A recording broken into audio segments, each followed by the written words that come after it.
Venri Chapter 4. Timeline. Beginning of Mass Effect 2. Shepard. Joker, it's great to see you. You ready to head out? Glad to see they got their shit together and put everybody back on board. I had to do cage fighting to get you back. You're in high demand, Joker. I've got new scars. Nice to know you care, Commander. They're seriously going to send us out on this crap I've been reading? I don't think you have to worry. Trouble tends to find us. Then let's go looking.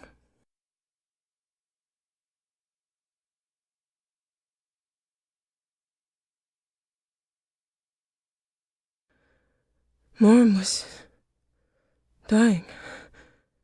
Her oxygen had vented, and the cold was the only thing she could breathe back into her lungs. Emptiness was the only return. Her lungs were freezing and cracking into shattered pieces as she tried to breathe, then tried not to breathe. She lost consciousness halfway through thinking, Garrus, if...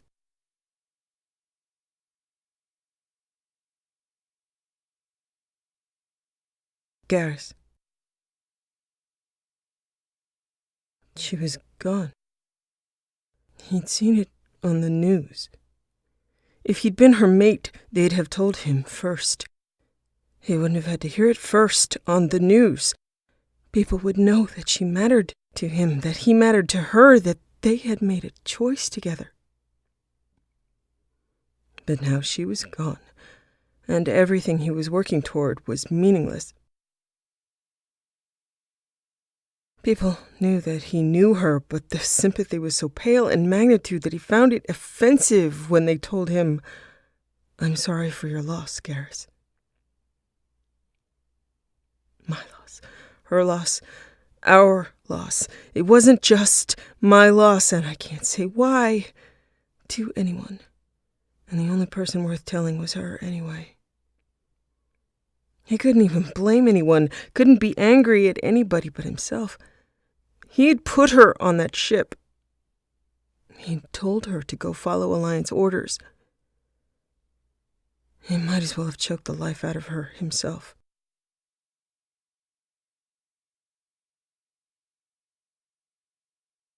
At her funeral, Tali had said, Garrus, I don't know what to say. I want to say something. I know, Tali. And I know you know. Do Turians cry? No. Quarians do.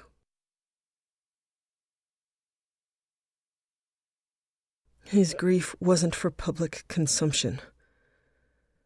Unfortunately, he found reasons to kill almost everyone at her funeral, especially people who were on the ship with her. Liara, Caden. He'd left her with these people who failed to save her, or Joker, who had refused to leave. Of course, she'd given her life for Joker. She would never have done any less unless he were there to pull her back, shake sense into her, make her laugh, get her into that fucking escape pod. People from the Citadel and Alliance spoke of her bravery, and he wanted to kill them for not protecting her, not giving her the resources she needed to be alive. If she'd just... Too many ways he saw in his head that would have kept her alive. Many of them ended with Garrus dead and his Venri safe. That would have been a much more satisfactory outcome. Impossible that she didn't know how much he wanted to make that trade as she died. Spirits. What he wouldn't give to hear her laugh.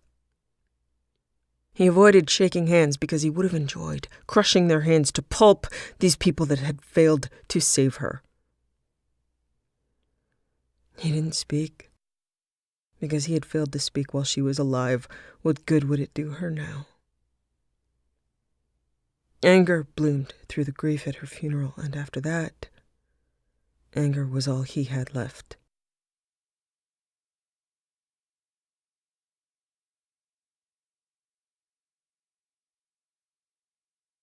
Garrus tried to return to work, but his motivation was gone. She was gone. He'd tracked the Batarian that had shot her through his ID and traced him back to a mercenary group on Omega, the Blue Suns. He knew enough about them from dealing with them on the Citadel.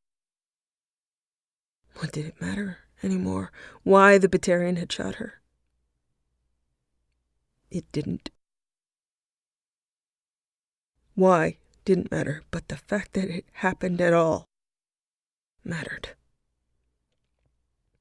Reapers were going to kill everyone. They couldn't stop it. You didn't even hear about Reapers anymore with Morim gone. You did hear that human colonies and the Terminus systems were being wiped out. Humans just gone. Not dead. Gone. He ran through the words of her poem If in his head and found no solace in it. It was a human poem describing a human. It had nothing for him anymore that could guide his actions. He'd had enough of if. He couldn't get the Reapers. He couldn't get her back. It occurred to him that he could put a hole in the head of every known associate of the Batarian that had shot her. The idea felt hard. It felt clean. It felt good. Cleaner than C-Sec. Cleaner than being a Spectre. He lost all faith in appointments or motivations that originated from the Citadel. He was really, really good at one thing. And he was going to do it. He set about making Garrus Vicarian disappear from records, from tracing, from biometrics, and from the future.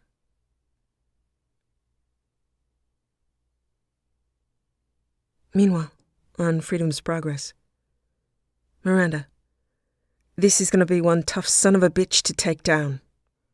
Shepard, take cover. Shit, I haven't had to say that in a long time. Fuck, that's not cover. That's going to explode. Miranda. Oh, shit. Jacob, I can do this. Shepard, just stay down and let's work on the timing. Jacob. Fuck. Atlas. 5, counting the Quarians. Shepard, 0. Well, I have a grenade launcher, so I guess that'll have to do. Have to start somewhere. I remember this feeling. Oh, shit, I miss Garrus so much.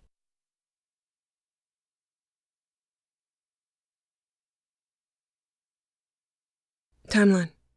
Dossier. Archangel. Mass Effect 2. Shepard.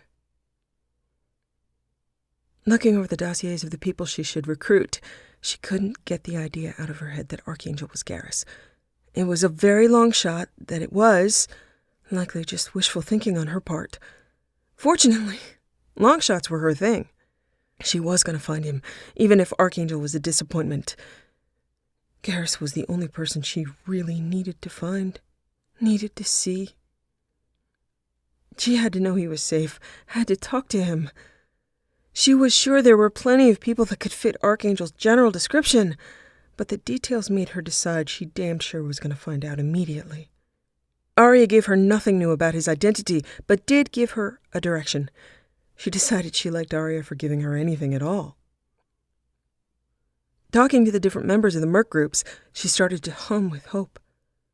By the time the story about shooting down an airship was told, she felt sure. Archangel was Garrus. Garrus. It was near the end. He couldn't stay awake much longer. He assumed he'd slow down soon, and eventually he'd take a shot to the head. If that didn't come to pass, he had a pistol available to take the final shot himself. He had no plans of being taken or tortured. Near the end wasn't so bad. He'd done what he wanted to do. This was a better end than most people drawing breath now would get. He'd picked a patch of ground and defended that patch, taking down more from them than they'd taken from him. He'd only lost 10 people in the process. It was a shame that the people he shot weren't worth anything, and the 10 people he'd lost were invaluable. And gone. Too much invaluable and gone in his life. He was too tired to really care about anything other than that shot in his pistol. He looked through his scope and almost laughed. He was hallucinating. There she was. It hadn't been the first time he'd caught her in the corner of his eye, but this was the first time he'd seen her in the center of his scope. He lowered his scope, shook his head, and willed tired muscles and stinging eyes to focus. Maybe if she looked like Shepard, he'd let her take the shot that killed him.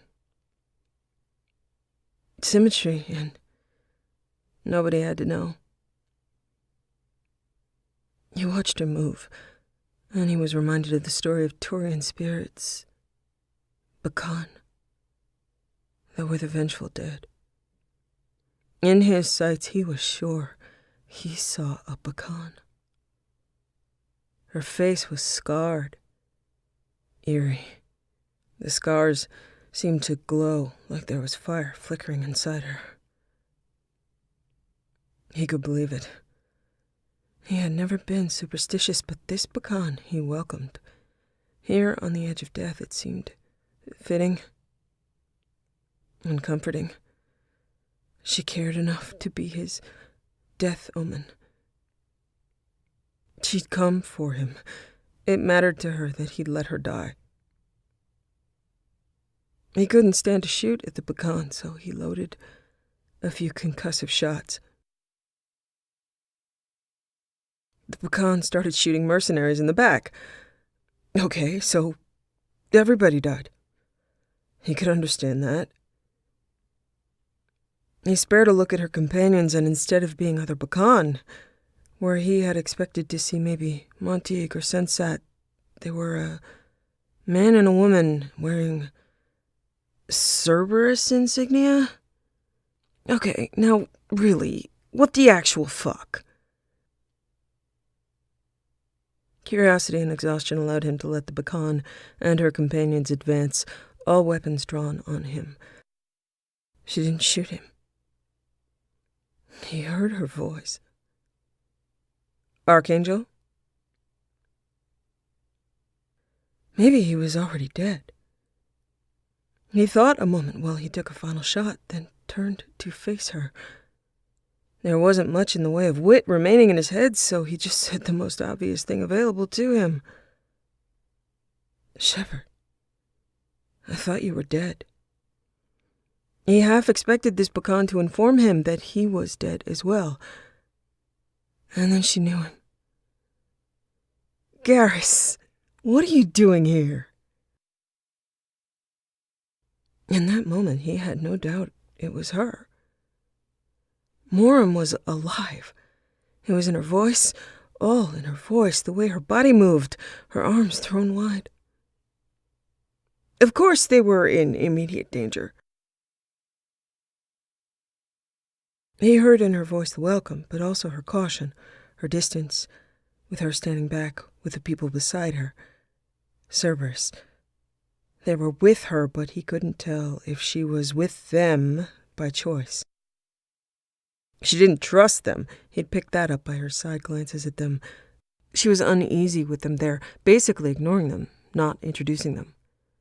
He hoped she heard in his voice the attempts at humor, the attempts to put her at ease and explain with his tone that he had no doubts it was her, that they could ease back into who they had been together before. As usual, how they felt would have to wait. They had to kill a lot of people before a reunion could take place. By the time she left, leaving one member of her crew with him, he was wide awake and afraid she might not come back. Fear was something he realized he hadn't felt in a very long time, not like this. He hadn't felt like this since he'd seen her bleeding in his arms. He gripped his rifle and started bringing people down, careful and clean. He didn't want to die before someone explained to him what the fuck was going on. He didn't want to die before she explained it to him. That was new, also, not wanting to die. It all hurt like hell, but he'd take it.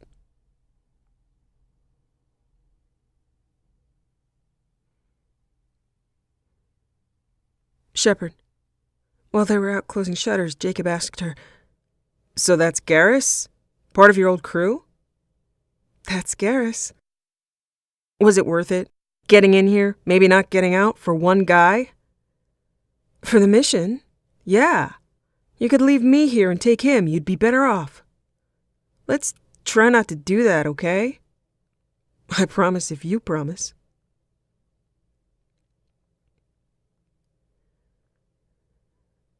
The world had gone cold and tight. Moram held Garrus's head in her hands, shards from his faceplates floating in rivulets of blue blood on the floor, floating away like the moments of Garrus's life if she did not do something now. Time slowed down for her. Avenues of action heavy with consequence opened up, and she chose. She ignored the sounds he was making, of choking, of drowning in his own blood, cataloging them for later when she knew she wouldn't be able to sleep, and instead would experience them fully and repeatedly. Right now, emergency meant that she only had room for the consequences and her choices. She needed to look, listen, and think clinically to assess medical meaning. She turned his head, cataloged the noises this produced by the same mechanism, and identified severed anatomy pumping blue blood from his throat. Medical options presented themselves, and she moved. She coated her hands with Metagel and slid one of her hands under the shattered plates on the side of his face to the best of her ability, spreading the gel, sealing off where she could, and then continuing to hold pressure. With her other hand, she tried to compress a bleeder, but it wasn't cooperating. The erratic beat of his heart was causing the vessel to spasm unpredictably, sliding under her fingertips, his blood spurting through ragged edges she feared would tear further. She told him, "Vicarian, if you die, I'm going to be unspeakably angry. I can't get sidetracked here. You deserve better than this shithole, and I won't have it." She longed to hear his snarky voice in answer, but it wasn't going to happen, ever, unless she got this right. After a deep breath, she made another choice, smeared some more Metagel on a finger slick with blue blood, and slid it into what she assumed was the main artery on the right side of his neck. She told him, "I wouldn't presume, Garrus, but I can't just let you die. I'll bill you later. I know you're good for it." She started to hear sounds other than her own heartbeat and his tortured attempts at breathing. She became aware that there was a frenzy of other people doing their jobs. Dr. Shakwas and his security detail stepped over bodies and ruined smoking mechs, including the remains of an airship, picking their way and clearing a trail to the team. Her focus diminished, and Shepard became aware of Dr. Shakwas assessing her patient and Shepard's medical improvisation. Shepard was going to have to remain attached to Garrus until he made it back to the medbay. The doctor didn't need to say so, because the expression on Shepard's face meant an argument and likely creative death threats if she recommended anything else. With Dr. Shakwas there, time sped back up to almost normal, though every long second felt like it was closer to him dying. There was nothing more she could do other than forcefully will him to live, and it wasn't as though she could, or should, use her feet, so she kept pace with the stretcher, her hands gone numb and disobliging enough to tremble. She bit down on her tongue, hard enough to give a new jolt of pain and focus. Then she became aware of some of her own issues. Burns, mostly. Vorches with flamethrowers were new.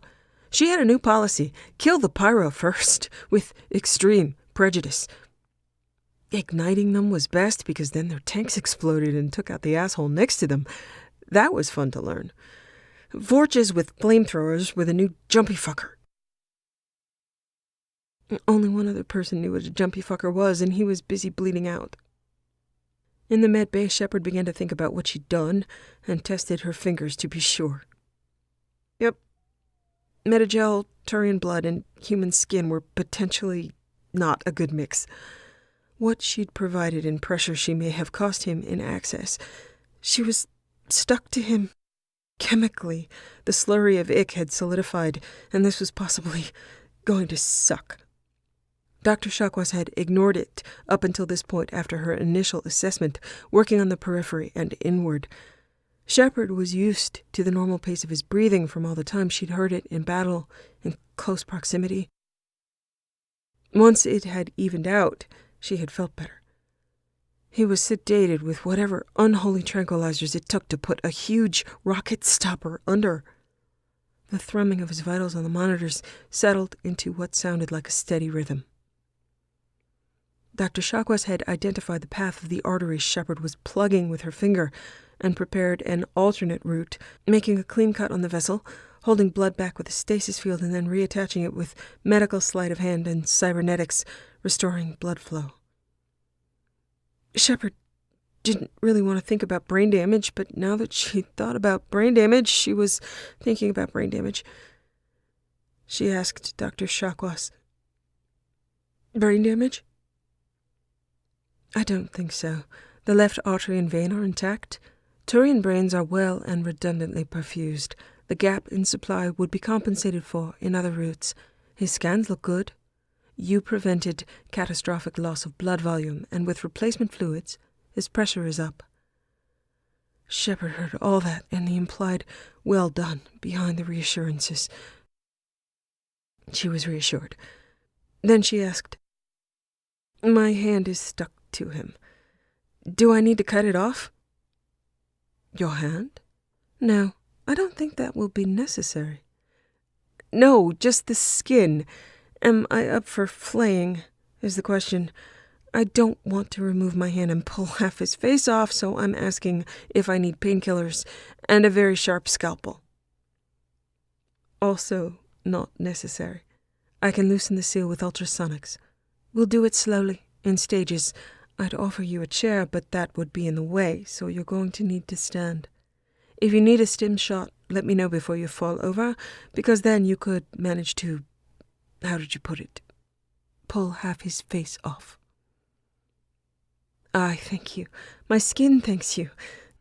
This may not be the worst day ever." Shakwas had tuned out, working silently, repairing with efficiency. Shepard felt a spurt of something. Happiness. She was happy. He was going to make it. He was here. He was going to live. This was the best day since she died.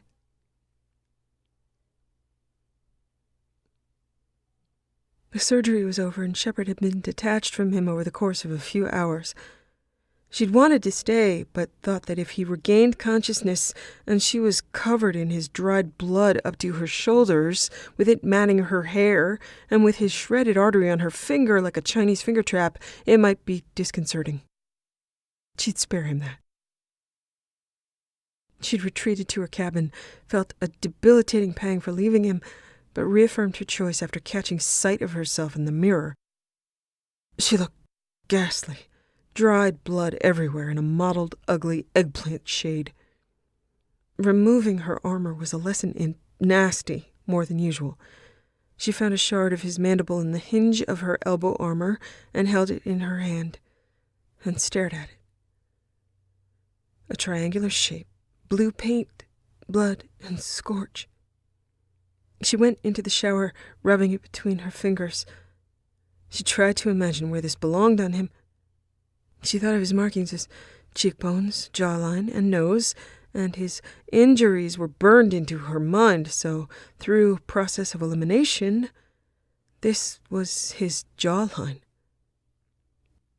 She stood under the water and cried for a good long while as she allowed herself to experience and process what had happened today. Some of it was small, and some of it was too big to take in. How tired his voice sounded. Why the fuck was he on Omega and not a Spectre somewhere? She'd gotten the briefing that he'd disappeared, but that was very Spectre-y as an action. She'd assumed it could be a cover story. How immeasurably glad she was to see him. How terrified she was of getting him killed.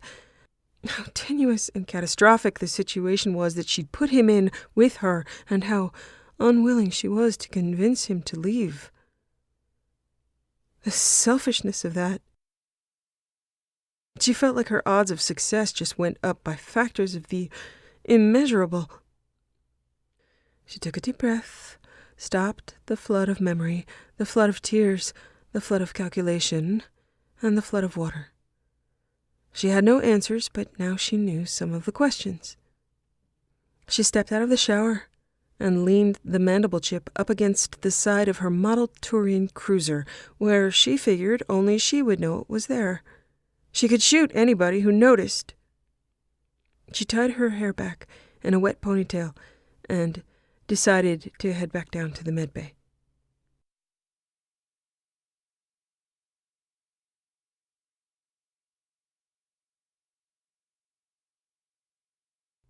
When he woke, she was sitting at the side of his bed, reading him the same story he had read to her when she was under his care. Neither of them had finished it, but now they both knew the beginning. Garrus. Regaining consciousness, his first experience was disorientation. He had no idea where he was, what was going on, why he couldn't move. He wasn't in pain, but he was slow to take stock. He heard her voice, and slowly the surreal and real settled back on him. A new reality where Morim was alive. He became more aware of the words, and not just her voice, and recognized passages, identified it as what he'd read to her. He never had finished that book. Seemed to be pointless if she wasn't there. Now she was here. Now he was here. He'd taken a rocket to the face. He'd been sure of death when he saw it, when the blast knocked him back, when he couldn't breathe without choking on his own blood. He remembered the searing pain, mixed with her steady voice demanding that he stay with her. Of course, he'd stay with her.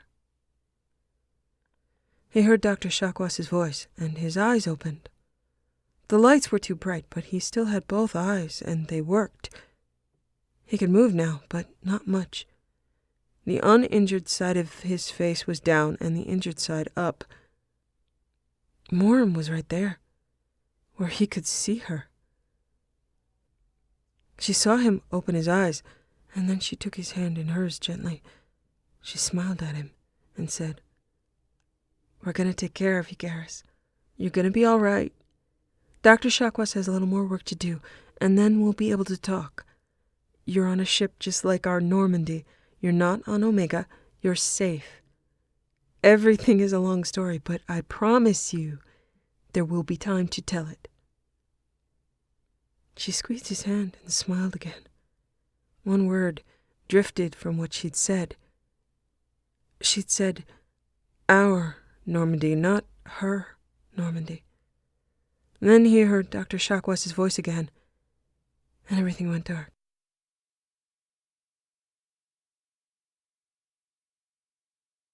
When Morim went to the CIC, Joker asked her, "Is Garrus going to be okay? I've heard some things, but I haven't made it down to visit him." "He's going to be okay. Shit, I don't know if he'd want to see me. I don't know why you want to see me. I let you die." "Joker, don't. You didn't let me die. I let you live, and I'm back. If I hadn't let you live, I wouldn't have the best pilot when I need him. I was just thinking ahead." "Well, that's true. And thanks." "Garrus was pretty harsh at your funeral. I'm not sure he'd want to see me." "He'd want to see you. I can tell, because you're not dead, and he knew where to find you."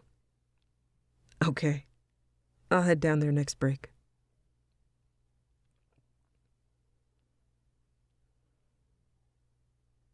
Shepard waited for Jacob's daily briefing, including his assessment of Garrus's health, as if she hadn't spent every moment in the last few days in the medbay by his side, staying quiet other than reading to him in his sleep, trying not to attract Dr. Shakwas's attention otherwise because she didn't want to be kicked out.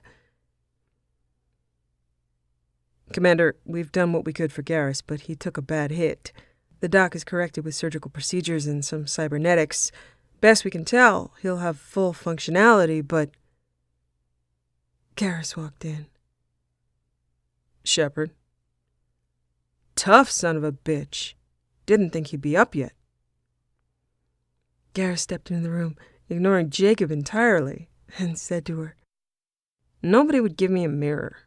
How bad is it?" "Hell, Garrus, you were always ugly. Slap some face paint on there, no one will notice."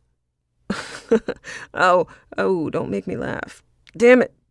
My face is barely holding together as it is. Some women find facial scars attractive. Mind you, most of those women are Krogan." Her face wanted to smile more, but it wasn't possible. After Jacob left, he said, "Frankly, I'm more worried about you. Cerberus, Shepard, you remember those sick experiments they were doing?" She'd wanted to give him the opportunity to leave after he'd been dragged from that pit. She'd wanted to have a quiet conversation where she gave him all the options she could and let him choose. And she couldn't do it. She couldn't let him go. She said in the strongest truth she had, "That's why I'm glad you're here, Garrus. If I'm walking into hell, I want someone I trust at my side." He accepted that as if he'd expected nothing less from her. She thought that if she'd given him the option to leave, he would have been insulted. "You realize this plan has me walking into hell, too?"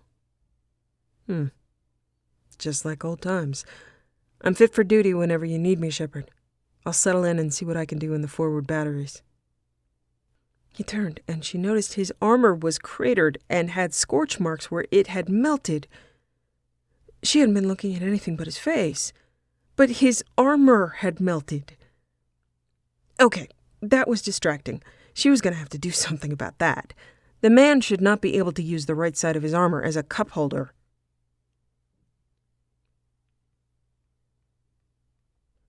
Garrus. Moram had come to talk to him in the battery, but the talk was mostly about catching up on the facts. He didn't know much yet, but he knew enough to not have conversations without assuming he was being bugged and recorded. Moram seemed to somehow accept that as a certainty, and her tone had conveyed to him that she didn't trust Cerberus in the least, which was alarming and comforting in turns. She wasn't ignorant of the huge threat of either the Reapers or Cerberus's involvement, but she was going to walk right into it. Again. Moram had come by and asked him to head out with her, but he had no idea what the mission was. It was just the two of them, heading down to Omega. No briefing, no third-party member. Once they'd cleared the airlock, she stepped out a few feet into the passage and then turned and threw her arms around him, hugging around his armor. Her arms couldn't reach the whole way around. He was startled, but then wrapped his arms around her as well. He thought she was crying. Her arms were shaking. There were soft interruptions of her breathing, and her back was drawing in sporadic breath under his arms. He rested his chin on the top of her head and held her while she cried. Time and people flowed around them, and they stood together until she was done. He had no idea specifically why she was crying, but she had every right to do it. She took a deep breath, stood back, and said, "Thank you. Had to do that." She brushed the tears off her face and said, "Onward." She led him to Purgatory and sat down in a loud booth. She pointed to her Omni-tool and then his, and then he understood. He disabled his while she disabled hers. They exchanged biometric disable codes. Drinks were ordered and delivered. "Thank you for understanding every signal I tossed out. You caught them all. There's nothing I could say to thank you enough for your discretion, your support, for your sheer Garrusness." He smiled at her. "Then there's nothing I could say to assure you that you're welcome enough." "We're fucked. I'm sure you figured that out, but we're fucked. I mean, I'm fucked. You volunteered to be fucked. Not yet, but I could be talked into it. I thought about talking you out of it. I really did. I thought hard. I was sure I was going to try. I'm still thinking I'm going to try. Garrus waved her off.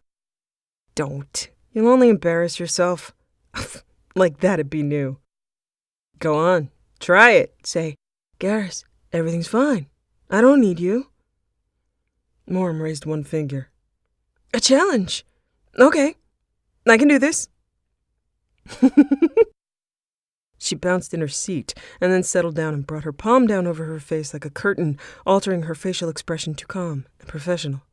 She raised cool eyes to his and said, Mr. Shakarian, I can understand your interest in such a mission, and your record certainly shows that you are capable of enhancing any team that I might choose to lead. Your service in the past has been exemplary. He leaned back and said, Uh-huh. And? Her composure started to break. And I couldn't possibly take you away from all this. She gestured to Purgatory specifically and Omega on the whole. It's too much to ask. Okay, I wanted to, but I can't. I should have, but clearly that opportunity is lost. You couldn't even say my name. Mr. Shakarian. Nice try. I was working up to it. No, that's not what I saw. Look, I'm sure you could have put on your face and your intent, and you could have said all those words, even my name, and I still wouldn't have fallen for it. Feel glad you didn't try. Making fun of you for joking about it is temporary. Making fun of you for doing it is forever. Okay then. You're staying. Let me explain why I am.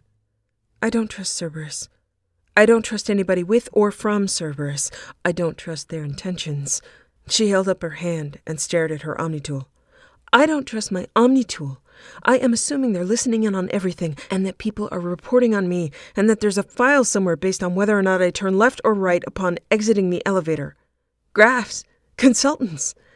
They've invested a lot in me, and I imagine they will expect a lot back. They gave me the ship. They gave me Dr. Shakwas and Joker and some lovely, talented, and dedicated people who will seemingly follow my orders. They're going to use me to get whatever it is that they want. And I'm going to use them to get whatever it is that I want. And we'll see who gets to the finish line first. I'm not talking about trust. I'm talking about what use I can get out of this. It's 2 years on, and someone spent billions of credits on me and gave me a shot at exactly what I wanted when I died. The Alliance is not going to help me. The Council is not going to help me. Nobody's going to help me. I'll help you. That's the crying. Garrus, I don't know what they did to me. I don't know what the cybernetics that are grafted to my spine are going to do to me. I feel like me, but I imagine if you can bring someone back from the dead, you can make them feel like themselves. I don't know, and I can't let it stop me, but I need you to watch me. I need you to tell me if I am not me. You would know.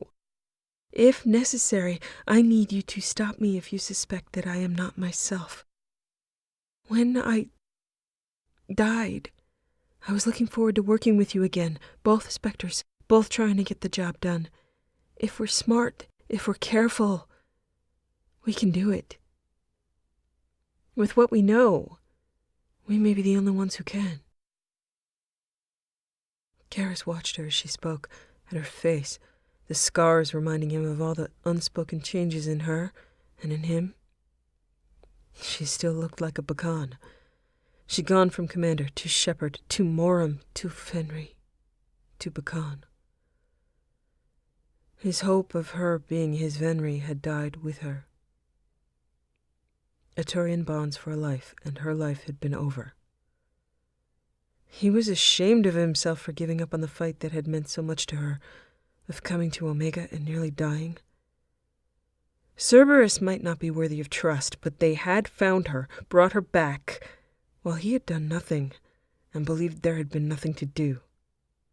Then she'd saved his life when he hadn't cared enough to do it himself, this Pagan.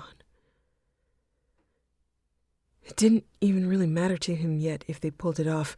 He didn't have that much hope, but he wanted to try, and that would have to be enough.